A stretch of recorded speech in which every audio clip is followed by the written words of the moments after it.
We're going to start our discussion today of section 4.2 by taking a look at these graphs. So looking at these graphs here on the screen, do you think they have anything in common? What kind of functions do you think they might represent? Is there anything else you observe by looking at them? Usually when I ask this question, students say they're all lines. Maybe also adding in information that they all have positive slopes.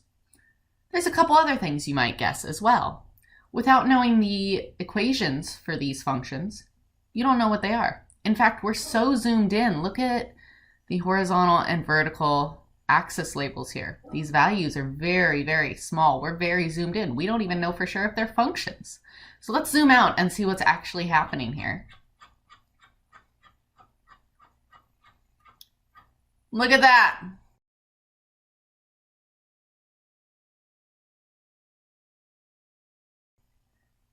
None of them were lines. Actually, that's not true. There's one linear function here. That black line you see is linear, but none of the other graphs were linear functions. So what was the point of fooling you to make you think that these were linear functions? Well, we're going to be talking about linear approximations today and seeing how oftentimes approximating a function as a line and using a line to evaluate parts of the function does give us a very good approximation for the values we're looking for, and it makes a function much easier to work with if it's linear rather than whatever those more complicated original functions might have been. So you might recall we've already been finding linear approximations for functions. They were the tangent lines we've been finding. So we have a reminder of that formula for finding tangent lines here. As a reminder, if you're used to using point slope form, this is just a manipulation of that using our function notation. So if we are working at an a value, our point, instead of x1 and y1, is a and f of a, and our slope is f prime of a. So solving that for y, we just move the f of a over, and we get the formula they have presented us with. So if you like using this version that you're given by the textbook, you're welcome to do so. If you prefer just going through the same process we've been going through for finding tangent lines, that works just as well. So when you guys see linear approximation, I want you to think tangent lines. It's the exact same process. They've just given it a new name. All right, for an example here, we want to find the linear approximation of f of x equals the square root of x plus 3 at the a value of 1. Then we're going to use this to approximate the square root of 3.5. I do want to point out here, sometimes instead of linear approximation, you'll see the word linearization. So just know that means the same thing. Linearization, linear approximation, they're all describing that idea of finding a tangent line.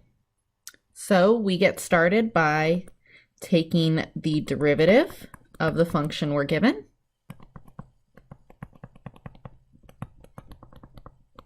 Don't forget the chain rule. If I want to find my slope, substitute the a value of 1 in there.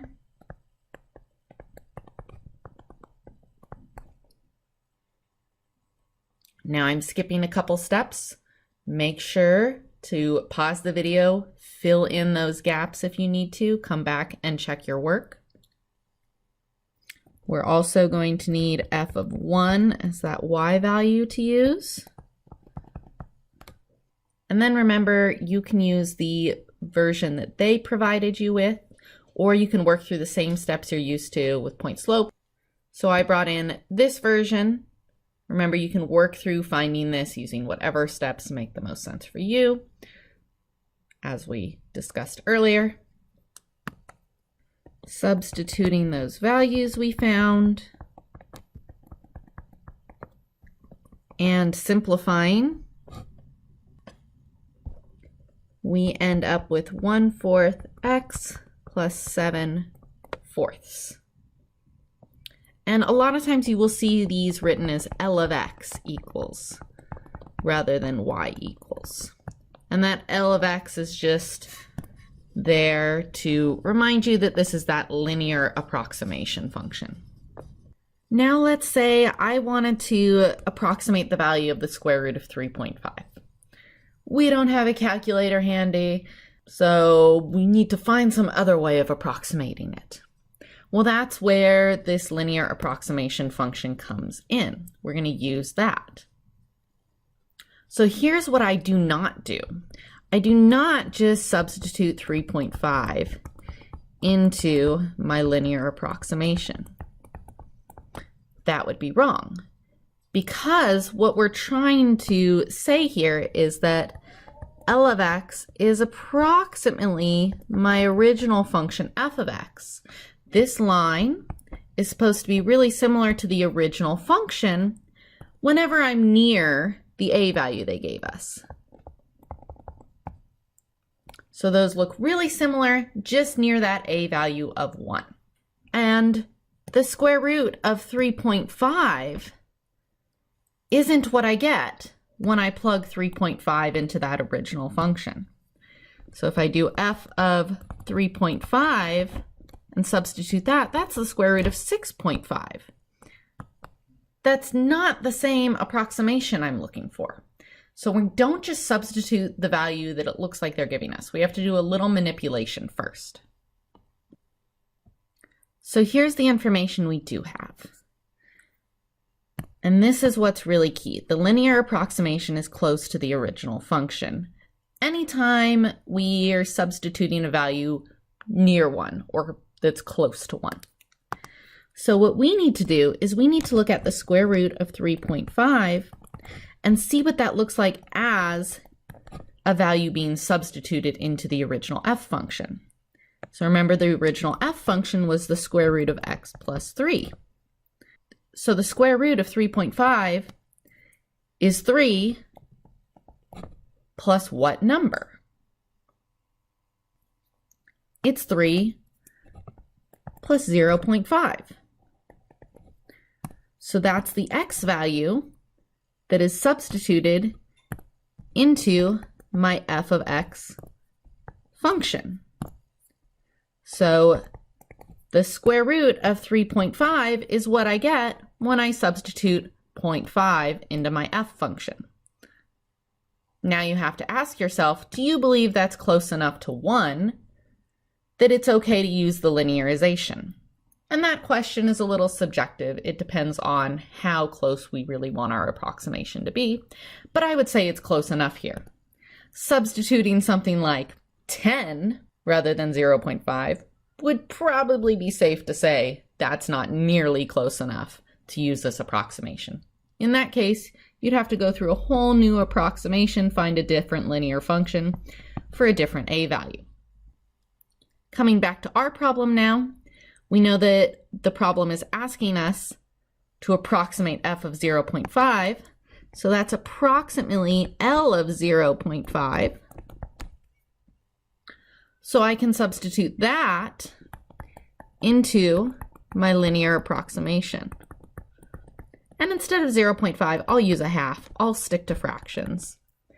And when you work that out, getting a common denominator, you end up with 15/8.